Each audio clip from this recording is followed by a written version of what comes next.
મસ્ત મજાની જિંદગી અને એની મસ્ત મજાની વાતો. આ બધા વૃક્ષો જોઈ રહ્યા છો ને, એ બધાને આજથી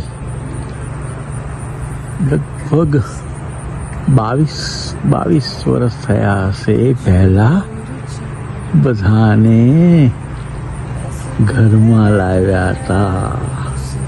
સુરભીબેન, વિજયનભાઈ, મોનાબેન બધા એમને માથે નવડાવતા. અમે બધા ભેગા મળીને એને વાલ કરતા. હવે તો માથે ચડી ગયા છે હો.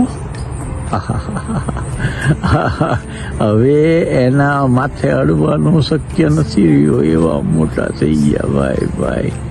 છાંયો આપતા થઈ ગયા. મસ્ત મજાનો વરસાદ આવે ને ત્યારે એના પાંદડે પાણીને પોતાના ઉપર રાખે ને અહીંથી પસાર થઈએ એટલે પાછું આમાં હલાવે હો, અને પછી અમને માથે નવડાવે. વાહ ભાઈ વાહ રે વાહ પ્રભુ, કેવી મજા છે. અદ્ભુતમ. અને આ વેલ છે ને, વાહ. આપણે આપણા બચ્ચા આપણા પ્રમાણે આપણે ધાર્યું હોય એવું કરે, આપણે વિચાર્યું હોય એ રીતે કરે તો કેટલો આનંદ આવે. એ આ વેલને જોઈએ ને ત્યારે ખ્યાલ આવ્યો. એને જ્યારે લગાવીને ત્યારે એમ હતું કે આખા ગઝીબા ઉપર મસ્ત મજાની ફેલાઈ જાય ને તો ગઝીબા નીચે બેસવાની એટલી મજા આવશે. એટલું બધું વાલ કરીને પણ જેમ કીધું હતું ને એમ જ વીંટળાઈ વળી. એટલું જ વાલ. વાહ ભાઈ વાહ.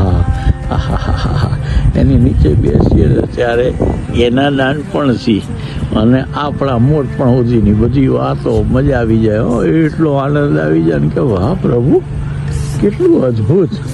બધા જ વૃક્ષો વિજયનભાઈ લાવ્યો, બધા જ પ્રેમથી વાવ્યા. અને હવે વટવૃક્ષ જો કેવી મજા છે. આ નવા મેમ્બર પણ તૈયાર થઈ રહ્યા છે હો.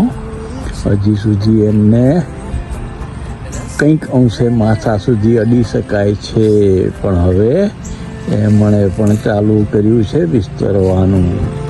વાહ ભાઈ વાહ, બધી જીવનની મજા છે હો.